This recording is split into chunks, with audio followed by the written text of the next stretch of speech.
प्यारे बच्चों नमस्कार। आप सभी का स्वागत है हम सभी के प्यारे से YouTube channel RBSC physics classes पर। और हम पढ़ रहे चैप्टर नंबर 11 जिसका नाम है रे ऑप्टिक्स, किरण प्रकाशिकी।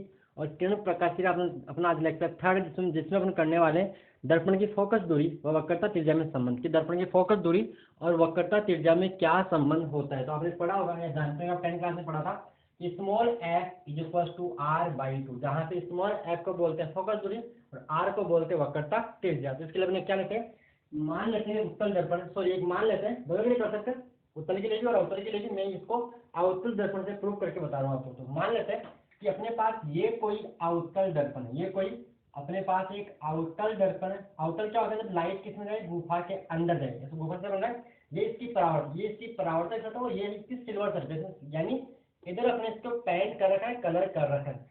और मान लेते हैं इसकी मुख्य अक्ष, इसकी क्या है मुख्य अक्ष, ये बन गया इसका ध्रुव, ठीक है। और यहाँ से मान लेते हैं कोई किरण आ रही है मुख्य अक्ष के समान से, कोई किरण का नाम देते हैं एस एन। इस किरण को मैंने बोल दिया एस एन। ये आपकी क्या है, ये आपकी है आपतित किरण। क्या है, आपतित किरण, ठीक है। और यहाँ पे जब ये दर्पण से जो मुख्य अक्ष के समांतर किरण दर्पण से परावर्तन के पश्चात कहाँ से गुजरती है, फोकस से। तो अपन मान लेते हैं कि जो किरण है वो यहाँ से परावर्तित होकर दर्पण के फोकस से गुजर गई, ठीक है। यहाँ पे अब देखिए यहाँ परावर्तन हुआ तो यहाँ अपन यहाँ अभिलंब बनाएंगे, जिसका अभिलंब जो भी अपनी जो गोलाकार सतह होती है उनका अभिलंब कहाँ जाता है, उनका अभिलंब जाता है उसके गोले के केंद्र से। कहाँ जाता है, गोले के केंद्र से जाता है। इसका जो अभिलंब होगा वो कहाँ जाएगा, इसका अभिलंब, यानी ये मैंने बना दिया इसका अभिलंब, इसको मैंने बोला अभिलंब, ठीक है। इसको मैं नाम दो सी फॉर सेंटर ऑफ कर्वेचर, ठीक है। और इसको बोलते हैं आई, आपतन कोण आई, और इस कोण को बोलते हैं आपतन कोण आर, और इस कोण को मान लेते हैं अल्फा, ठीक है। यहाँ तक तो क्या लिखा आपने कि ये एक अवतल दर्पण है, तो लिखेंगे यहाँ पे क्या, थोड़ी कि माना कि ऐसा एक आपतित किरण है, माना कि थोड़ी लिखेंगे, माना कि डायग्राम देखो, हेडिंग डाल दीजिए, पेन को उठाइए, दर्पण की फोकस दूरी वक्रता त्रिज्या में संबंध, फिर डायग्राम बनाइए। फिर डायग्राम बनाने के बाद क्या लिखोगे कि माना कि ऐसा एक आपतित किरण है जो दर्पण से परावर्तन के पश्चात फोकस से गुजरती है, ठीक है। ऐसा एक आपतित किरण है जो दर्पण से परावर्तन के पश्चात फोकस से गुजरती है। डायग्राम लगा के लिखोगे, वह सीएम बिंदु एम पर अभिलंब है, वह सीएम बिंदु एम पर अभिलंब है। और ये आपकी बात, अब देखिए यहाँ पे, तो यहाँ से लेके यहाँ तक आपको पता है कि इसका फोकस है, तो फोकस से लेके ध्रुव तक की दूरी को हम क्या बोलते हैं, फोकस दूरी स्मॉल एफ।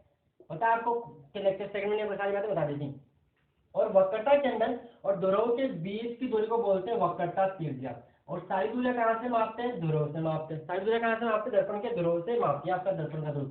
और साइन कन्वेंशन की बात करें, चिन्ह परिपाटी, तो आपतित किरण की दिशा में मापी गई दूरियां धनात्मक होती है और आपतित किरण के विपरीत दिशा में मापी गई दूरियां ऋणात्मक होती है। तो यहाँ तक देखिए। अब अपन जहाँ से देखें, लिखिए आप डायग्राम बना के कि माना कि ऐसा में आपतित किरण है वह जो दर्पण से परावर्तन के पश्चात मुख्य फोकस एफ से गुजरती है, वह सीएम बिंदु एम पर अभिलंब। अब आगे देखिए, तो कोण आई बराबर कोण आर, कोण आई यानी ये वाला कोण इसके बराबर होगा। क्यों बराबर होगा, परावर्तन के नियम से कि आपतन कोण आई बराबर परावर्तन कोण आर। तो अपने लिख लिया, ये लिखा अपने परावर्तन कोण, क्यों हो गया ये परावर्तन, सॉरी परावर्तन के नियम से, परावर्तन के नियम से। दूसरी बात, कोण आई बराबर कोण अल्फा, ये आई इसके बराबर होगा। क्यों बराबर होगा, क्योंकि जो ये जो किरण है वो मुख्य अक्ष से समांतर है, ये दोनों समांतर रेखाएं बन गई, और ये एक तीसरी रेखा को काट रही है, इन जेड बन रहा है, इन दोनों एकांतर कोण है। क्यों बराबर है, ये दोनों एकांतर कोण है। क्या है, एकांतर कोण, या इंग्लिश में इसको बोलते हैं अल्टरनेट एंगल। पता होगा कि जेड जब बनता है ये दोनों कोण क्या होते हैं, बराबर होते हैं, थीटा थीटा, एकांतर कोण। अब देखो, कोण आई बराबर कोण आर और कोण आई बराबर कोण अल्फा, तो इन दोनों से हम बोल सकते हैं कि कोण आर बराबर कोण अल्फा, ये दोनों कोण बराबर होंगे। अगर ये दोनों कोण बराबर है, इसका मतलब क्या हो गया, सी एफ बराबर एफ एम, सी एफ बराबर एफ एम। क्यों, क्योंकि आपने पढ़ा होगा कि समान यानी त्रिभुज के अंदर समान कोणों की सम्मुख भुजाएं बराबर होती है। समान कोणों की सम्मुख भुजाएं यानी उनके सामने की भुजाएं, अगर ये दोनों कोण बराबर है तो दोनों भुजाएं भी क्या होगी, बराबर होगी। देखिए ये दोनों कोण बराबर है, तो इस अल्फा के सामने भुजा एफ एम है और आर के सामने भुजा सी एफ है, तो दोनों क्या हो जाएगी, सी एफ बराबर एफ एम। क्यों क्यों लिखा अपने, यहाँ पे रीजन है, समान कोणों की सम्मुख भुजाएं बराबर होती है। समान कोणों की सम्मुख भुजाएं बराबर होती है। सम्मुख भुजाएं बराबर होती है, ये इसका रीजन हो गया। ठीक है, यहाँ पे CF बराबर FM। अब यहाँ पे एक चीज यहाँ पे नोटिस करने की ये है कि अपने सिलेबस में जो दर्पण है उनका द्वारक बहुत छोटा है। ये रियल में इतना बड़ा नहीं है, इसको अपने जूम करके बड़ा करके बना रखा है। रियल में तो इतना था, रियल में कितना था, इतना था, बहुत छोटा है, बहुत छोटा है। यानी अपने सिलेबस में आपको ये अजम्पशन मानना है कि जितने भी जो दर्पण है, जो मिरर है, उनका द्वारक यानी जो लंबाई है बहुत छोटी है। अगर ये लंबाई बहुत छोटी है, इसका मतलब ये हुआ कि जो बिंदु M है वो बिंदु P के करीब करीब पास में होगा।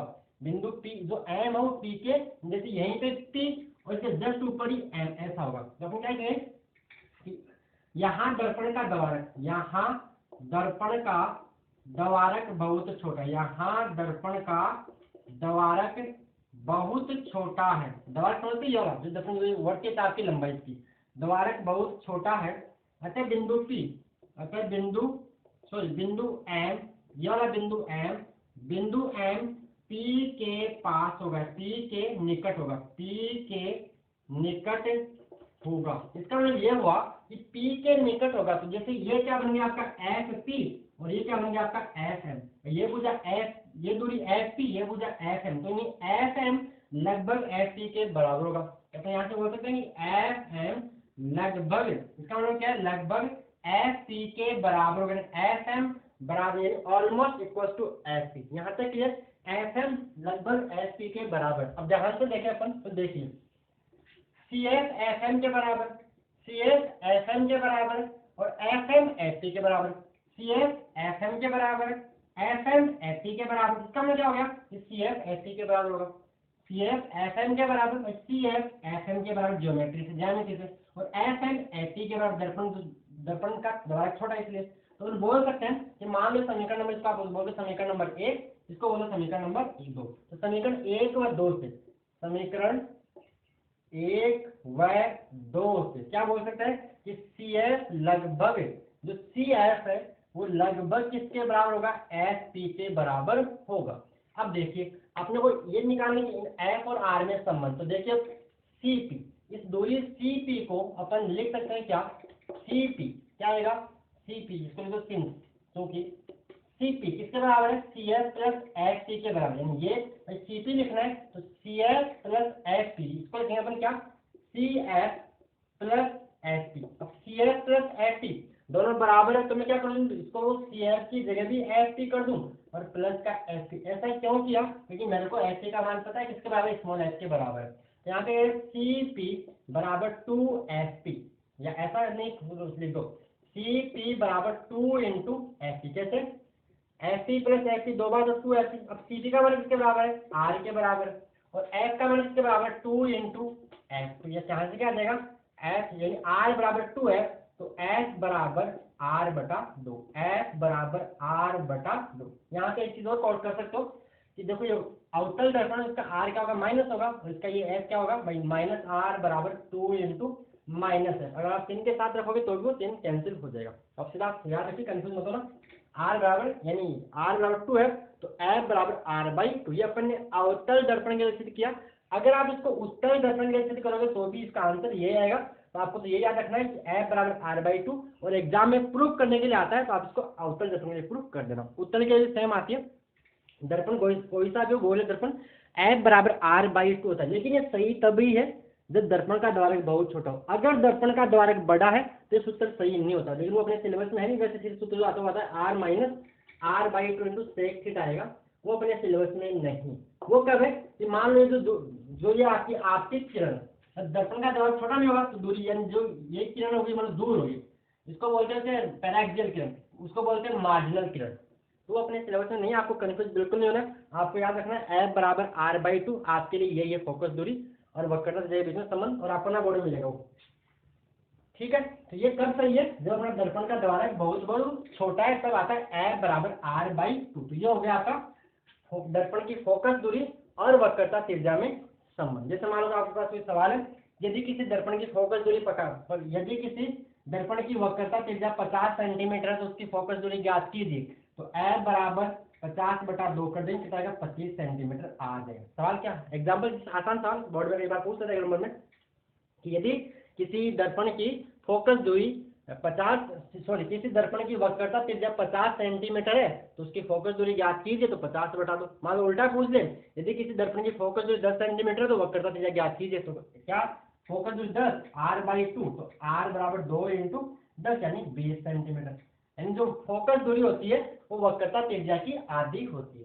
ठीक है, तो ये हो गया आपका दर्पण की फोकस दूरी और वक्रता त्रिज्या के बीच में संबंध। आगे अपन पढ़ते हैं मिरर फॉर्मूला, मिरर समीकरण या दर्पण समीकरण बोल दो, दर्पण सूत्र बोल दो, मिरर फॉर्मूला बोल दो, चाहे मिरर इक्वेशन बोल दो, बात एक ही है।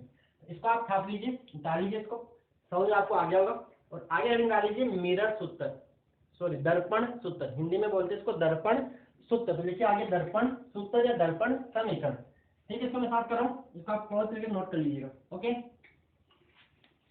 आगे लिखिए दर्पण सूत्र, दर्पण सूत्र या दर्पण समीकरण, मतलब दोनों का एक ही है।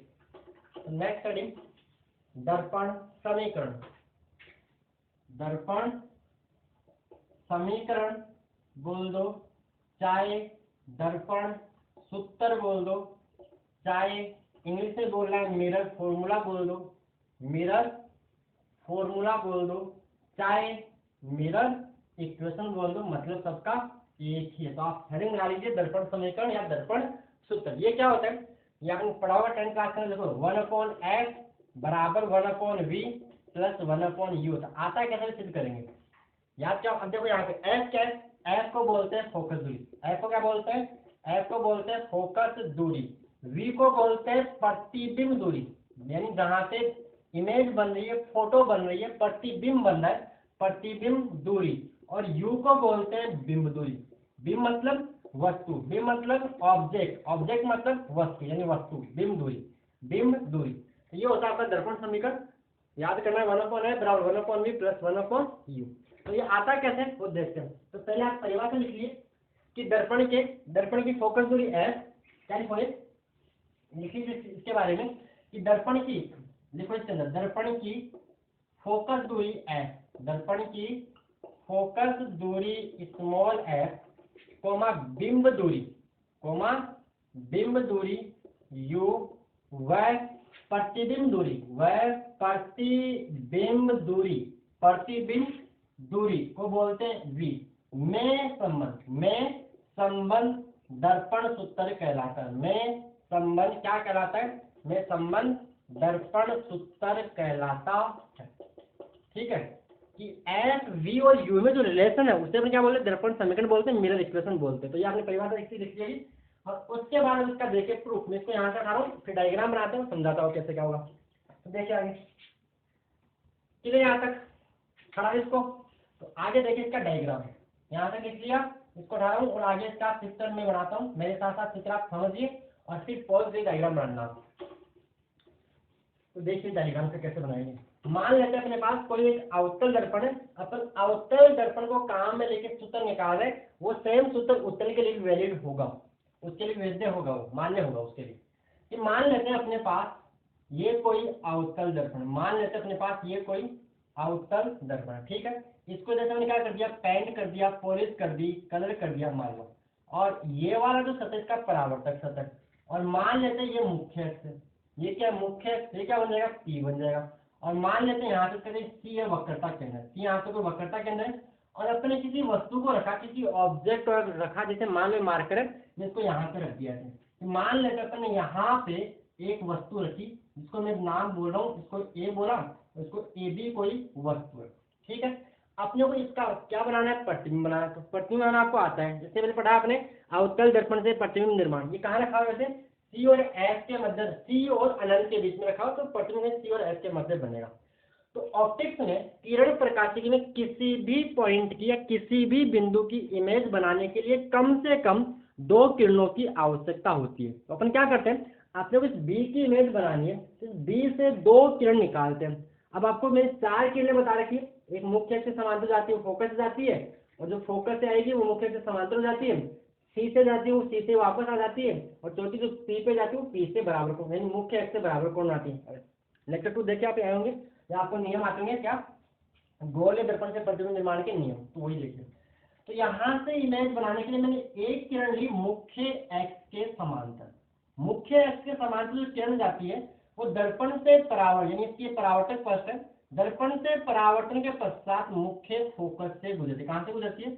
मुख्य फोकस से गुजरती है। तो मान लेते हैं ये परावर्तित किरण होगी वही मुख्य फोकस से गुजर रही है, ये हो गया इसका मुख्य फोकस एफ हो गया। और एक किरण अपन ले लेते हैं, कौन सी ले? एक किरण यहाँ पे ले लेते हैं ध्रुव वाली। कौन सी लेते हैं? दर्पण के ध्रुव वाली।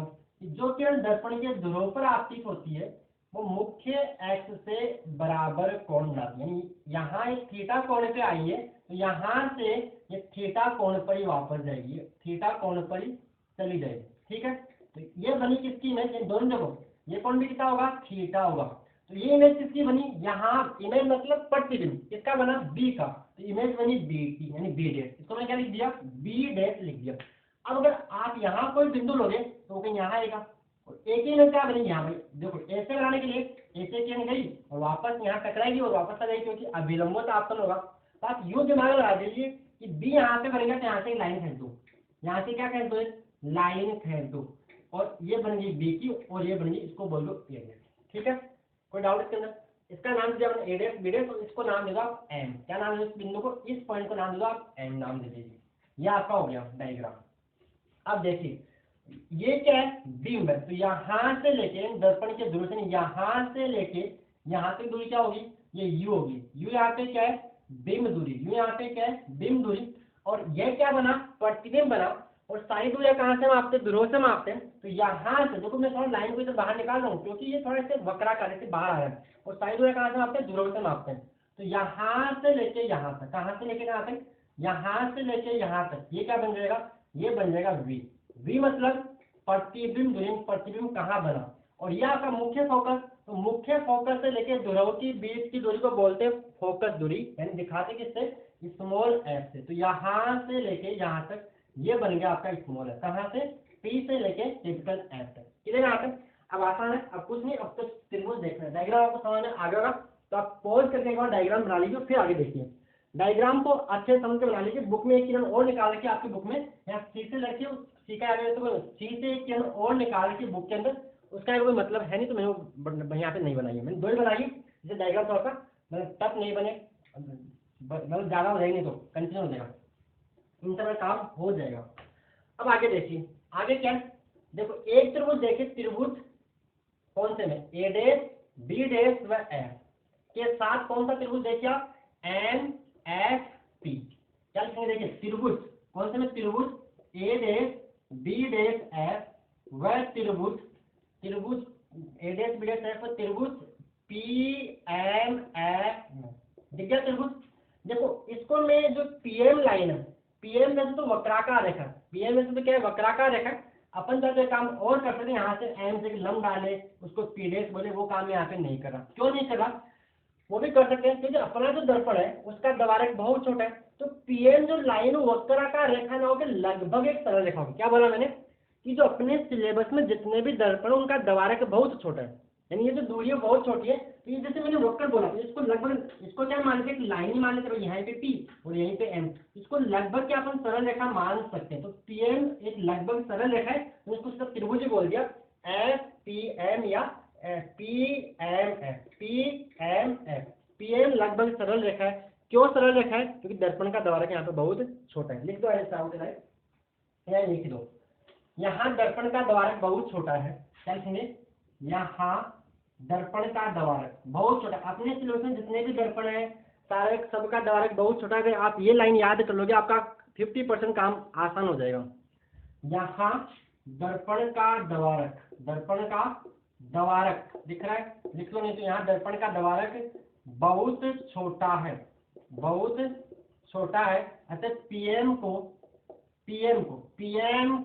लगभग एक सरल रेखा माना जा सकता है। पीएम को लगभग एक सरल रेखा माना जा सकता है, सरल रेखा माना जा सकता है। तो इसको हम त्रिभुज भी बोल सकते हैं। तो देखिए आगे, इस त्रिभुज के साथ त्रिभुज, देखो इसके साथ त्रिभुज है ना ये वाला, क्योंकि ये दोनों शीर्षक में कौन? ये 90 और ये 90 बन रहा है यहाँ पे। लगभग सरल रेखा, इसको अपन कितना बनेगा? 90 डिग्री। तो क्या लिखेंगे? त्रिभुज कौन से में? इस त्रिभुज के साथ ये वाला त्रिभुज A dash B dash F त्रिभुज A dash B dash F, वह त्रिभुज कौन सा, त्रिभुज पी एम एफ, त्रिभुज पी एम एफ में, त्रिभुज पी एम एफ में। देखिए ये कोण इसके बराबर है क्योंकि ये वर्टिकली अपोजिट एंगल है, शीर्षाभिमुख कोण है।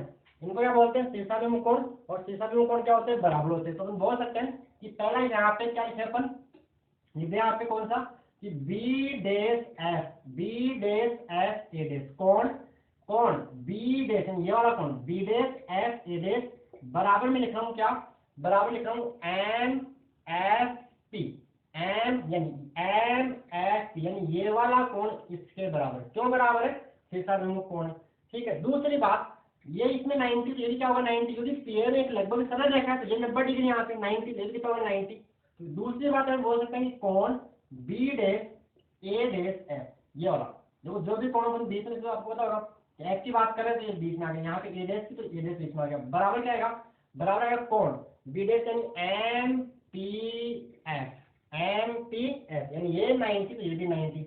अब दो त्रिभुजों में दो कोण बराबर, दो त्रिभुजों में दो कोण क्या होते हैं, दो गए बराबर, तो दो कोण बराबर तो अपन बोलते हैं कोण कोण समरूपता नियम से, डबल ए समरूपता नियम से। 10th क्लास में पढ़ा होगा कोण कोण समरूपता नियम से, कि जब दो त्रिभुजों के दो कोण बराबर होते हैं तो आपस में एक दूसरे के समरूप होते हैं, क्योंकि दो कोण बराबर हो गए तो तीसरा कोण अपने आप ही बराबर हो जाएगी। इसको अपन ट्रिपल ए भी बोल सकते हैं, कोण कोण कोण समरूपता। तो यहाँ से लिखेंगे कोण कोण समरूपता नियम से, कोण कोण समरूपता नियम से, कोण कोण समरूपता नियम से क्या बोल सकते हैं अपन, ये दोनों त्रिभुज सिमिलर हो गए, दोनों क्या हो गए, सिमिलर हो गए, यानी समरूप सिद्ध हो गए। यानी अपन बोल सकते हैं त्रिभुज, त्रिभुज कौन सा, त्रिभुज A dash B dash F, त्रिभुज A dash B dash F समरूप है। ये किसका साइन होता है, समरूप है किसके, त्रिभुज किसके, P M F, P M F. अगर दो त्रिभुज समरूप है तो उनकी संगत भुजाएं क्या होती है, समानुपाती। समरूप त्रिभुजों की संगत भुजाएं समानुपाती होती है, ये आपको याद होगा। समरूप त्रिभुजों की संगत भुजाएं क्या होती है, समानुपाती होती है। देखिए ए डैश बी डैश किसके बराबर आएगा, बराबर आएगा पी एम के। क्या लिखेंगे यहाँ पे, ए डैश बी डैश बटा क्या लिखेंगे, पी एम बराबर अपन लिखेंगे बी डैश एफ बटा एम एफ। लेकिन ये अपन नहीं लिखना क्योंकि अपने पास जो दूरियां वो ये वाले यू है, वी है, एफ, तो अपन इन दूरियों में बात करेंगे, इसमें ए डैश एफ या एफ में। आगे देखिए ए डैश बी डैश बटा पी एम बराबर A dash F, A dash F बराबर क्या आएगा, बराबर आएगा पी एफ। ये रहा ए डैश एफ, ऐसा समझ लीजिए इसका ये लंब है, इसका लंब ये है, इसका ये मान लो आधार है, इसका आधार ये है, ठीक है, इसका ये कर्ण तो इसका ये कर्ण, तो लंब के नीचे लंब, आधार के नीचे आधार। आया समझ, जिसको आपने यहाँ तक क्लियर। अब देखिए पीएम है वो लगभग किसके बराबर, पीएम किसके बराबर है, लगभग बराबर ही है। पीएम किसके बराबर है, ए बी के बराबर। लिखा है यहाँ पे पीएम बराबर ए बी, क्या लिखेंगे, इस पीएम के बराबर क्या लिखना है, ए बी। तो लिखिए आगे पीएम बराबर ए बी, पीएम बराबर क्या लिखेंगे, पीएम बराबर लिखेंगे ए बी। तो यहाँ इस पीएम की जगह ए बी लिखेंगे, क्योंकि जितना पीएम है उतना ही तो ए बी इस वस्तु की ऑब्जेक्ट ऊंचाई है। तो यहाँ पे लिखा अपन ने A dash B dash upon A B बराबर क्या आ गया, बराबर आ गया ए डैश एफ अपॉन नीचे आ गया P F, A dash B dash upon A B बराबर A dash upon P F आ गया। इसको आप समीकरण नंबर 1 बोल दीजिए, समीकरण नंबर 1। ठीक है, यहाँ तक इसी प्रकार यहाँ तक क्लियर। इसी प्रकार त्रिभुज देखिए इसके साथ ये वाला, इसके साथ त्रिभुज बी ए पी बाप, त्रिभुज बी ए पी बाप बन गया ना। त्रिभुज बी ए पी के साथ देखना है बी डैश ए डैश की, बस ये दो ही त्रिभुज देखने, इसके साथ ये वाला और इसके साथ ये पूरा, पूरा कौन सा ये यहाँ ये कौन सा बी डैश ए डैश पी। तो आगे देखिए इसी प्रकार ये दोनों क्या होंगे, समरूप कैसे, इसका ये 90 इसका ये 90 और ये दोनों ये कौन थीटा, ये भी कितना थीटा। तो अपन बोल सकते हैं इसी प्रकार, इसी प्रकार, इसी प्रकार, इसी प्रकार यहाँ पे क्या बनेंगे अपन, इसी प्रकार त्रिभुज बी ए पी दिख रहा है, बी ए पी समरूप है किसके, त्रिभुज बी डैश ए डैश पी के। आया क्यों बस समरूप है, इसका ये 90 डिग्री, इसका ये 90 डिग्री, ये कौन थीटा, ये कौन थीटा, कहाँ से, परावर्तन के नियम से। जब दो त्रिभुजों में दो कोण बराबर हो तो वो आपस में एक दूसरे के समरूप होते हैं। ध्यान में लीजिए इसी प्रकार त्रिभुज बी ए पी समरूप है त्रिभुज बी डैश ए डैश पी के। तो क्या लिखेंगे वही समरूप त्रिभुजों की संगत भुजाएं समानुपाती होती है। ये लाइन आप यहाँ लिख देना, यहाँ पे क्या, समरूप त्रिभुजों की संगत भुजाएं समानुपाती होती है, लिख देना यहाँ पे, समरूप त्रिभुजों की संगत भुजाएं समानुपाती होती है। अब देखिए यहाँ पे क्या लिखेंगे अपन, यहाँ लिखेंगे बी ए अपॉन बी डैश ए डैश बराबर बीपी। अब देखिए बीपी है, अपन ये तीसरी दूरी की बात नहीं करेंगे, अपन सीधी दूरी की बात करेंगे, तो अपन बीपी को छोड़ देंगे। बीपी अपने काम का नहीं, अपने काम का एपी या ए डैश पी। यहाँ लिखेंगे एपी के नीचे ए डैश पी, एपी जब ऐसा हो जाएगा, इसका ये लंब है, इसका लंब है, ये क्या मैंने, इसके लंब के नीचे इसका लंब, और इसका मान लीजिए आप आधार मान लीजिए, क्या मान लीजिए, आधार, इसका आधार है, ठीक है। तो ये एपी के नीचे ए डैश पी है, ये इसको बोल दीजिए। अब देखिए ऊपर थोड़ा ध्यान देखिए, ऊपर थोड़ा ध्यान दीजिए, ए डैश बी डैश, और यहाँ पे नीचे भी क्या रहा है, ए डैश बी डैश, तो आप इसको उल्टा कर लीजिए, इसको क्या कर दो, व्युत्क्रम कर दो, तो ये क्या बन जाएगा, ये बन जाएगा A dash B dash upon A B. कोई डाउट इसके अंदर, अरे भाई बी ए लिखो चाहे ए बी लिखो, बात तो एक ही है, बी डैश ए डैश लिखो चाहे ए डैश बी डैश लिखो, मैंने इसमें कोई ज्यादा चेंज नहीं किया, ठीक है, जो ऊपर भी ऐसा ही दिख रहा है। तो यहाँ क्या बनेगा, ए डैश पी अपॉन नीचे क्या बनेगा, ए पी, ठीक है। यहाँ पे A dash P upon A P, इसको बोले समीकरण नंबर 2। समीकरण नंबर 2 ये कहाँ से है, वही समरूप त्रिभुजों की संगत भुजाएं समानुपाती होती है, तो in similar triangles corresponding sides are proportional. समरूप त्रिभुजों की संगत भुजाएं समानुपाती होती है, ये आपका समीकरण नंबर 2। अगर समीकरण 1 और 2 को ध्यान से देखें तो दोनों की लेफ्ट साइड बराबर, ये भी A dash B dash upon A B और ये भी A dash B dash upon A B. अगर दोनों की एलएचएस इक्वल है तो दोनों की आरएचएस भी इक्वल होगी, मतलब दोनों का बायां भाग बराबर है, दायां भाग भी बराबर होगा। देखिए आगे, तो समीकरण 1 व 2 से from equation first and second, तो क्या है यहाँ पे देखिए, दिख तो रहा आपकी तरफ से, दिख रहा है, तो लिखिए आगे समीकरण 1 व समीकरण 2 से, समीकरण 1 व समीकरण 2 से क्या बोल सकते हैं, अपन बोल सकते हैं A dash F upon P F बराबर क्या आएगा, A dash P upon A P. तो ध्यान से देखिए, ए डैश एफ का मान अपने पास नहीं है, पी एफ का मान है, किसके बराबर है, एफ के बराबर है। ए डैश पी का मान अपने पास है, ए डैश पी कितना है, वी है, और एपी का मान अपने पास है, किसके बराबर है, यू के बराबर। अपने पास ए डैश एफ का मान नहीं है, तो अपन क्या करते हैं, ए डैश एफ को अपन ऐसे लिखते हैं कि ए डैश एफ को मैं लिख दूं यहाँ, देखिए ये रहा ए डैश एफ, डायग्राम दिख रहा है, ये रहा ए डैश, ये रहा एफ, तो ए डैश एफ को अपन लिख सकते हैं क्या, अगर ए डैश पी में से, इस पूरे में से यथा दे माइनस पी एफ कर दे, माइनस एफ पी कर दे, बात ये है, इस पूरे में से अगर ये हटा दे, इस पूरे में से, इस पूरे में से अगर ये हटा दे तो ये बच जाएगा, तो मैंने ये लिखा, नीचे क्या आएगा, पी एफ बराबर A dash P upon A P. अब सारे मान अपने पास पड़े, लेकिन सारे मान चिन्ह के साथ रखने, ध्यान रखना। तो देखिए पहले बात करते हैं ए डैश पी की बात कर लेते हैं, पहले आपके एपी की बात करें, तो देखिए एपी का मान किसके बराबर है, एपी का मान यू के बराबर है, ये रहा एपी किसके बराबर है, यू के बराबर। लेकिन सारी दूरियां कहाँ से मापते हैं, ध्रुव से, यानी आप ध्रुव एक पर जाने के लिए ध्रुव से किधर चल लो, इधर चल लो, किधर, ये आपका पोल है, सारी दूरियां कहाँ से होती है, ध्रुव से। तो एक पर जाने के लिए पी से आपको इधर जाना पड़ रहा है, जबकि आपतित किरण किधर है, इधर, यानी आप आपतित किरण के दिशा के विपरीत जा रहे हो, आपतित किरण की दिशा के विपरीत जा रहे हो, तो साइन कन्वेंशन चिन्ह परिपाटी के अनुसार आपतित किरण की दिशा में मापी की दूरियां ऋणात्मक होती है, तो यहाँ पे क्या आएगा, माइनस, यहाँ पे क्या आएगा, माइनस, ठीक है। यहाँ पे ये हो गया एपी का मान। अब बात करते हैं ए डैश पी की, किस बात करते हैं, ए डैश पी की। तो ए डैश पी यानी आपको ए डैश पे पहुंचना है, कहाँ से चलना है, लेकिन पी से, तो पी से ए डैश पर जाने के लिए आप किधर जा रहे हो, इधर जा रहे हो, जबकि आपकी इंसिडेंट रे आपतित किरण किधर है, इधर है, तो वही सेम रीजन आपतित किरण के विपरीत, तो यहाँ पे क्या आएगा, माइनस, लेकिन किसका, परिणाम तो क्या है, वी के बराबर, लेकिन यहाँ क्या लगेगा, माइनस, कहाँ से, चिन्ह परिपाटी से, साइन फ्रॉम साइन कन्वेंशन। तो ये हो गया आपकी ए डैश पी की वैल्यू। अब बात करते हैं किसकी, एफ पी। तो एफ पी कितना आएगा, देखिए एफ पी, ये रहा एफ पी, इसको पी ए बोल दिया की बात है, पी एफ बोल दो, बात बराबर है, एफ पी बोल दो चाहे पी ए बोल दो, बात तो एक ही है। अब पी से एफ जाना है, तो किधर कैसे बोलो, आपतित किरण के विपरीत, दूरी कितनी है, एफ, लेकिन यहाँ क्या लग जाएगा, माइनस एफ, क्या लग जाएगा, माइनस एफ, क्लियर यहाँ तक।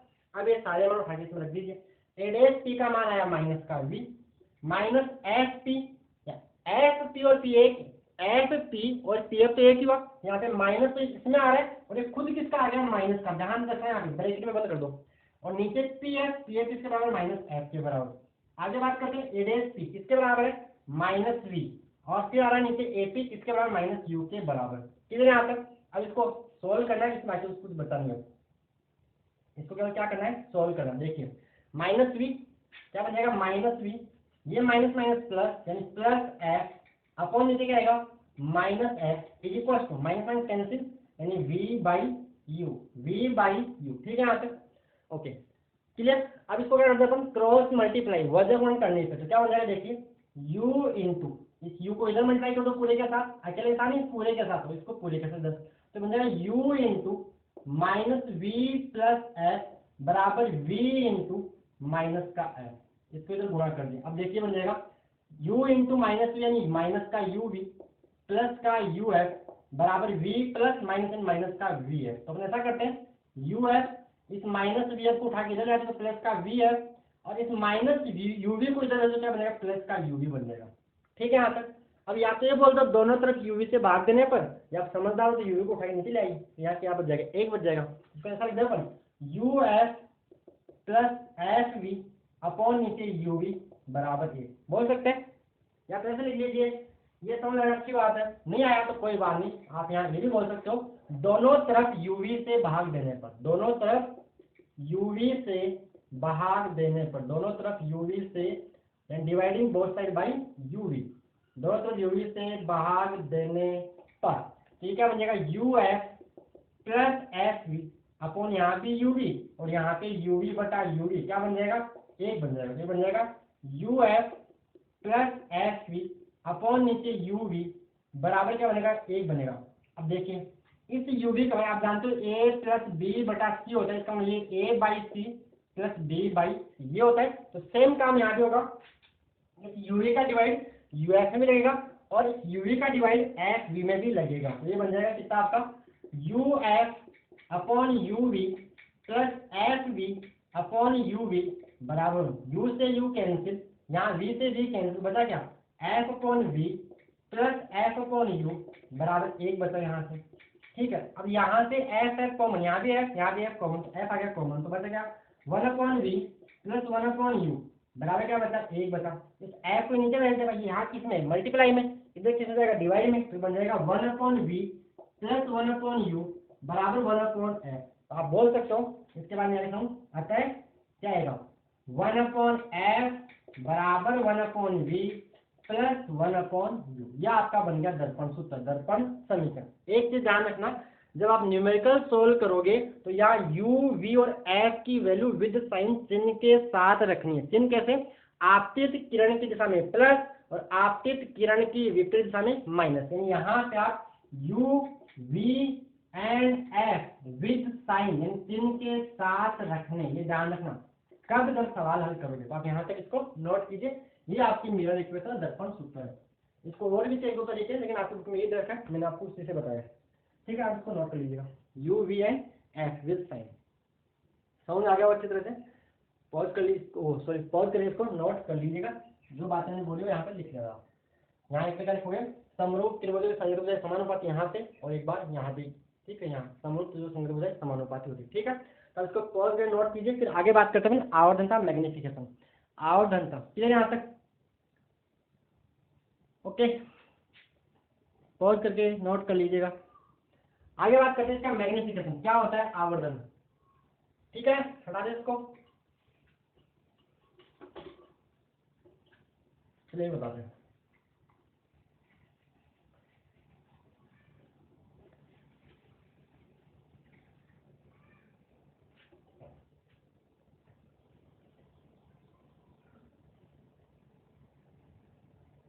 क्लियर, तो देखिए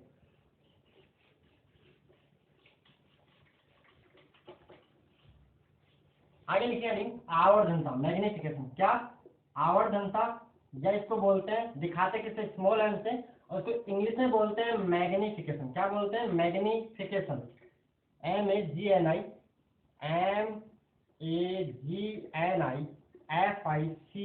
MAGNIFICATION मैग्निफिकेशन आवर्धनता। ये क्या होती है, दर्पण द्वारा बिंब को आवर्धित करने की क्षमता को ही बोलते हैं आवर्धनता। कि कोई दर्पण है वो बिंब को कितना बड़ा कर रहा है, कितना छोटा, वस्तु के आकार को कितना बढ़ा रहा है, कितना घटा रहा है, जो उसकी कैपेसिटी है उसे अपन क्या बोलते हैं, आवर्धनता। एक परिभाषा इसकी ये, और दूसरी परिभाषा इसकी होती है कि प्रतिबिंब ऊंचाई और बिंब ऊंचाई के अनुपात को क्या बोला मैंने, m बराबर HI/H। ऐसा का मतलब है आई आपका मतलब इमेज मतलब प्रतिबिंब, और मतलब ऑब्जेक्ट मतलब वस्तु, यानी प्रतिबिंब ऊंचाई और बिंब ऊंचाई के अनुपात को आवर्धनता कहते हैं। एक परिभाषा ये है। पहली परिभाषा मैंने बताई थी, दर्पण द्वारा बिंब को आवर्धित करने की क्षमता, मतलब कोई दर्पण है बिंब को कितना बड़ा कर रहा है या कितना छोटा कर रहा है, उसकी जो कैपेसिटी है बड़ा छोटा करने की, उसको हम बोलते हैं आवर्धनता। परिभाषा ये लिख सकते हो कि दर्पण द्वारा बिंब को आवर्धित करने की क्षमता को ही दर्पण की आवर्धनता कहते हैं। और दूसरी परिभाषा अपन मैथ के हिसाब से या मैथ गणितीय रूप में अपन लिख सकते हैं HI/H, मतलब प्रतिबिंब ऊंचाई और बिंब ऊंचाई के अनुपात को आवर्धनता कहते हैं। तो आगे देखिए इसकी परिभाषा लिखूंगा क्या, प्रतिबिंब ऊंचाई और बिंब ऊंचाई के अनुपात को आवर्धनता कहते हैं। तो आगे लिखिए परिभाषा इसकी लिख लीजिए क्या, प्रतिबिंब ऊंचाई हेडिंग डालिए आवर्धनता, इंग्लिश में बोलते हैं मैग्निफिकेशन, दिखाते हैं किससे, स्मॉल एम से। क्या लिखेंगे इसकी डेफिनेशन, प्रतिबिंब ऊंचाई, प्रतिबिंब लिखिए साथ साथ, प्रतिबिंब ऊंचाई व बिंब ऊंचाई, प्रतिबिंब ऊंचाई व बिंब ऊंचाई के अनुपात को, बिंब ऊंचाई के अनुपात को, रेशियो जो है अनुपात को आवर्धन को ही आवर्धनता कहते हैं, को ही आवर्धनता या इंग्लिश में बोलते हैं मैग्निफिकेशन कहते हैं, आवर्धनता कहते हैं। तो यहाँ से क्या बोलेंगे, अर्थात क्या बोलेंगे, अर्थात आवर्धन स्मॉल है बराबर क्या हो गया, प्रतिबिंब ऊंचाई, प्रतिबिंब ऊंचाई अपॉन नीचे क्या आएगा, बिंब ऊंचाई, प्रतिबिंब ऊंचाई अपॉन बिंब ऊंचाई। अब यहाँ से में जो प्रतिबिंब की ऊंचाई है, ये देखो डायग्राम, ये डायग्राम आप दोबारा बनाना है। यहाँ पे ये डायग्राम फिर से बनाएंगे, मैं इसी डायग्राम को बता रहा हूँ। ये हो गया आपकी प्रतिबिंब की ऊंचाई SI, और ये हो गया आपकी बिंब की ऊंचाई HO। HO मतलब हाइट ऑफ ऑब्जेक्ट, SI मतलब हाइट ऑफ इमेज। तो मैं लिख रहा हूँ m बराबर HI/HO, HI/HO। ठीक है यहाँ तक। अब यहाँ पे काम की बात यह है कि आपको SI और HO को चिन्ह के साथ रखना है। किसके साथ रखना है, चिन्ह के साथ। मतलब कैसे कि मुख्य एक्स के नीचे की ओर मापी गई दूरियां ऋणात्मक और ऊपर की ओर मापी गई दूरियां धनात्मक होती है। तो ध्यान से देखिए SI कहाँ जा रहा है, नीचे जा रहा है। कहाँ जा रहा है, नीचे। तो क्या आएगा, इसको हम लिखेंगे -A'/B'। कोई डाउट इसके अंदर, -A'/B'। माइनस कहाँ से आ गया, यहाँ से साइन कन्वेंशन चिन्ह बहुत इंपॉर्टेंट है रे ऑप्टिक्स के अंदर, किरण प्रकाश के अंदर। साइन कन्वेंशन आपने लेक्चर सेकंड में पढ़ा होगा कि आपतित किरण की दिशा में मापी गई दूरियां धनात्मक होती है, वह आपतित किरण के विपरीत दिशा में मापी गई दूरियां ऋणात्मक होती है, और मुख्य एक्स के लंबवत ऊपर की ओर मापी गई दूरियां धनात्मक होती है, और मुख्य एक्स के लंबवत नीचे की ओर मापी गई दूरियां ऋणात्मक होती है। और सारी दूरियां कहाँ से मापते, दर्पण के ध्रुव से मापते। कहाँ से मापते, दर्पण के ध्रुव से, पोल से मेजर करते मापते हैं। तो यहाँ पे मैंने यही किया कि ऐसा ही क्या है, ये मुख्य एक्स है, इसके नीचे की तरफ मैंने क्या लिखा, इसको -A'/B' अपॉन नीचे क्या लिखेंगे, अपॉन नीचे HO मतलब बिंब ऊंचाई जो ऊपर है, तो ऊपर की ओर क्या मानते हैं प्लस, तो ये आ गया AB।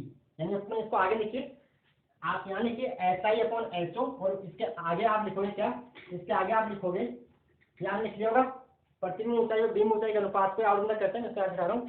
तो आगे आपको लिखना है क्या कि m बराबर, m मतलब मैग्निफिकेशन आवर्धन, ये होता है -A'/B' अपॉन AB। क्योंकि आप ये ऐसा क्यों कर रहा हूँ, क्योंकि एक तो फॉर्मूला इसका ये है, और दूसरा आपने पढ़ा होगा माइनस का V/, नहीं बात में पढ़ा रहा हूँ, -V/, तो ये आता है कैसे, ड्राइव कर रहे हैं अपन, बनाते हैं। तो क्या करना है आपको, आवर्धनता में डायग्राम फिर से बनाना है। अब देखिए m बराबर -A'/B' अपॉन AB को अपन क्या लिखते हैं, देखो समीकरण 2 से कहाँ से, कंफ्यूज नहीं होना चाहिए आपको। ये डायग्राम फिर से बना लीजिए, या नहीं बना, ठीक है ये तो बना लीजिए। और आपने ऊपर समीकरण 2 लिख रखा है, समीकरण 2 से A'/B' अपॉन AB बराबर क्या है, यहाँ मैं लिख रहा हूँ समीकरण 2 से। समीकरण 2 कहाँ है, अभी ऊपर क्या था अपने, समीकरण 2 से डेरिवेशन क्या था पर कौन सा, 1/x बराबर 1/v प्लस 1/u में समीकरण 2 बोला था, लिखा हो आपके पास। मैंने ऐसा टाइम इसलिए नहीं रखा था। आपके पास ऊपर लिखा हुआ है क्या, तो समीकरण 2 से ये क्या आ रहा है, A dash B dash upon A B बराबर क्या है, बराबर है A dash P upon A P, A dash P upon A P. और ए डैश पी की वैल्यू कितनी है, वी कितनी, यहाँ पे माइनस लिख रहा है, समझ में आया कि नहीं आया, क्या लिखा मैंने, कैसे किया, माइनस यहाँ पे आ रहा है। समीकरण 2 से A dash B dash upon A B किसके बराबर है, A dash P upon A P के बराबर, किसके बराबर है, A dash P upon A P के बराबर है। अब फिर से ए डैश पी का मान क्या है, माइनस बी, चिन्ह के साथ रखना है, ए डैश पी का मान क्या है, माइनस बी, क्यों है, क्योंकि आपतित किरण आपने ऐसे मानी है, तो आप ए डैश पर जाने के लिए पी से इधर जा रहे हो, आपतित किरण के विपरीत, यह हो गया ए डैश पी का मान माइनस बी। और इसी प्रकार ए पी यानी ए से पी की दूरी क्या आएगी, माइनस यू, तो आप लिखोगे यहाँ पे माइनस का यू, तो बन जाएगा एम बराबर माइनस, यहाँ पहले से माइनस, यहाँ पहले से है, और माइनस ए डैश पी की वैल्यू आ गई माइनस का बी, और ए पी की वैल्यू आ गई माइनस का यू। तो आपका एम का फॉर्मूला बना, ये माइनस माइनस हो गया प्लस, यानी माइनस वी बाई यू। तो आपको एम का फॉर्मूला रखना है, याद करना है, V by U minus V by U, जहाँ पे वी क्या है, प्रतिबिंब दूरी है, और यू क्या है, बिंब दूरी है, और एफ फोकस भी आप जानते हो। तो हो गया आपका एम का formula minus V by U. ये एम बहुत काम की चीज है, ये काम की चीज कैसे, देखिए यहाँ तक आप नोट कीजिए और आगे देखिए एम क्या क्या जानकारी देता है, देखिए यहाँ तक क्लियर। अब बात करते हैं आगे एम के बारे में, तो आगे देखिए यहाँ से उतारने के बाद कि एम क्या क्या जानकारी देता है, थोड़ा सा आप लिख लीजिए, मैं सबको मार्किंग थोड़ी सी इन डालता हूँ।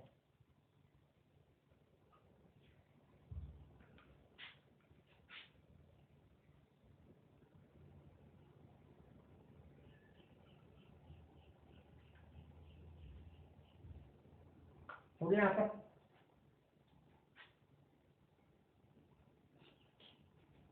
अब देखिए यदि m का मान ऋणात्मक है, आगे देखिए यदि आपका m ऋणात्मक है, देखिए यदि यदि यहाँ पे आगे देखिए यदि m ऋणात्मक है, यदि m क्या आपका ऋणात्मक है, तो m ऋणात्मक है तो इसका मतलब यह है कि जो आपका प्रतिबिंब बनेगा वो वास्तविक बनेगा, और वास्तविक होगा तो उल्टा होगा, वास्तविक होगा तो क्या होगा, उल्टा, क्योंकि जितने भी वास्तविक प्रतिबिंब क्या होते हैं, उल्टे होते हैं, या उल्टे प्रतिबिंब वास्तविक होते हैं, किरणें वहां पे वास्तव में मिलती है, जब किरणें वास्तव में मिलती है तो प्रतिबिंब कैसा बनता है, वास्तविक बनता है। यदि m ऋणात्मक है तो प्रतिबिंब कैसा बनेगा, तो प्रतिबिंब वास्तविक व उल्टा होगा, वास्तविक व उल्टा, वास्तविक व उल्टा होगा। कोई डाउट इसमें, आप m के यानी m को निकाल के बता सकते हो कि प्रतिबिंब आपका वास्तविक है कि कैसा है। तो m का मान अगर नेगेटिव है, समझ गए, m लेस देन 1, इससे का मतलब नेगेटिव, या m नेगेटिव है, ऋणात्मक है, तो प्रतिबिंब वास्तविक होगा, और जितने भी वास्तविक प्रतिबिंब होते हैं वो उल्टे होते हैं, वास्तविक और उल्टा होगा। दूसरी बात, यदि m धनात्मक है, यदि m धनात्मक, एक बार देखिए मैंने क्या बोला, m ऋणात्मक है तो प्रतिबिंब आपका वास्तविक और उल्टा होगा। ये ऋणात्मक कब होगा, जब v और u, जब v और u का चिन्ह समान हो, देखो या तो माइनस माइनस हो तो माइनस से माइनस कट गया तो माइनस बच जाएगा, या फिर प्लस प्लस हो तो प्लस से प्लस कट गया तो ये क्या बन जाएगा, माइनस, यानी v और u का चिन्ह समान है। आप इसको ये भी बोल सकते हो, यानी v और u का अगर चिन्ह समान होगा तो प्रतिबिंब वास्तविक बनेगा। क्लियर, या तो आप ऐसा रख लीजिए कि m का मान अगर ऋणात्मक आता है तो प्रतिबिंब वास्तविक होगा, या इसी सेम बात को दूसरे वर्ड में भी बोल सकते हैं कि अगर v और u का चिन्ह समान है तो प्रतिबिंब आपका वास्तविक होगा। या ऐसे बोल सकते हैं कि आगे m बराबर H I upon H O, H I upon H होता है, यहाँ पे क्या हो गया, एच आई और एच ओ, ये ऊंचाई का मैं बोल रहा हूँ, एच आई और एच ओ के साइन डिफरेंट हो गए, कंफ्यूज नहीं होना है, यहाँ पे साइन क्या होगा, अलग अलग होगा। मतलब अगर आपका बिंब ऊपर है तो प्रतिबिंब उल्टा बनेगा, दिख रहा ना, वास्तविक और उल्टा बनेगा प्रतिबिंब।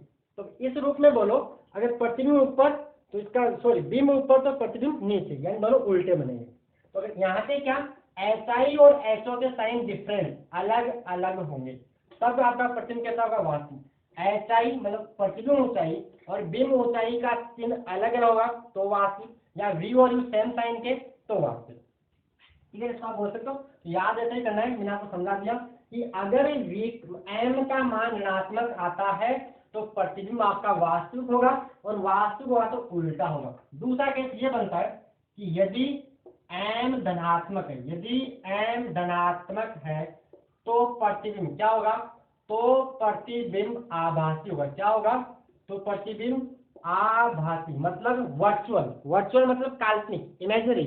आभासी होगा, और आभासी क्या होता है, आभासी व सीधा, इरेक्ट या अपराइट, इंग्लिश में इरेक्ट या अपराइट, आभासी व सीधा होगा। तो ये दो बातें आपको पता चली m के मान से। अब ये कब होगा, जब v और u का साइन डिफरेंट हो, v एंड u, v और u का साइन क्या हो, यहाँ पे डिफरेंट हो, अलग अलग हो, या फिर SI और SO का साइन क्या हो, सेम हो।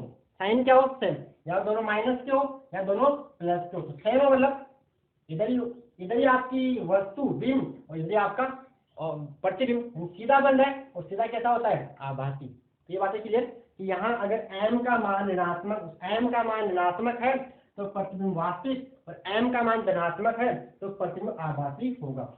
तीसरी बात, अगर m का मान, अब चिन्ह की बात नहीं कर रहा, सिंपल मोड की बात में, अगर मोड m का मान, मोड ऑफ m का मान मान लो 1 से ज्यादा रहा, 1 से ज्यादा मतलब SI अपॉन HO, 1 से ज्यादा मतलब SI और HO का मान, SI का मान HO से बड़ा है, SI का मान HO से, देखो m का मान 1 से ज्यादा कब आएगा, जब SI का मान, m होता क्या, m होता है SI बटा HO। इसका मान 1 से ज्यादा लाने के लिए SI का मान HO से बड़ा होता है, 6/5, 6 का 1.2, 1 से बड़ा आ रहा है कि नहीं आ रहा ऐसे।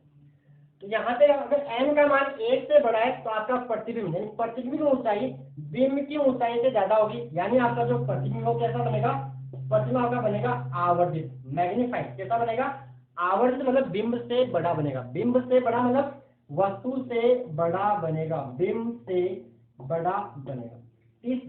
चौथी बात है आगे, लेकिन मोड समझ गए, सिंपल परिणाम की बात करें उसका मैग्नीट्यूड कितना है। अगर mode of m less than 1 है, इसका मतलब क्या हुआ, this implies SI, mode of SI less than mode of HO, मतलब जो प्रतिबिंब की ऊंचाई है वो बिंब की ऊंचाई से कम है, यानी आपका यहाँ पे क्या होगा, डिमनेस, मतलब जो प्रतिबिंब है वो बिंब से छोटा बनेगा, बिंब से छोटा बनेगा। तो m बहुत काम की चीजें, सारी बातें बता देगा कि आपका प्रतिबिंब वास्तविक है, उल्टा है, सीधा है, छोटा है, बड़ा। तो ये सारी बातें आप m से पता कर सकते हो। तो ये हो गई m के बारे में जानकारी। m होता है मैग्निफिकेशन, आवर्धन। अगर आपने सारी बातें समझ आ रही है तो आपकी न्यूमेरिकल आसान हो जाएगी, थोड़ी आसान होगी। ठीक है, अब एक बीच में आपकी बुक में फॉर्मूला बनाते हैं कि m का मान v और f के टर्म्स में क्या होगा, m का मान u और f के टर्म्स में क्या होगा। तो मैं फॉर्मूला को ड्राइव करवा देता हूँ, तो आप यहाँ पे इसको नोट कर लीजिए।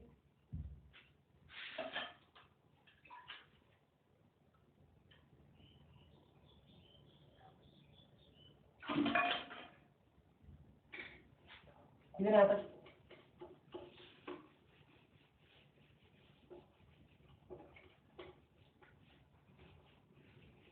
अब देखिए m का मान, ये फॉर्मूला आपको याद करने की कोई जरूरत नहीं, आप m का फॉर्मूला याद रखना, m बराबर -3/u, तो याद रखिए ये कौन सा, 1/a बराबर 1/v प्लस 1/u, याद रखना, इनसे आपका काम हो जाएगा।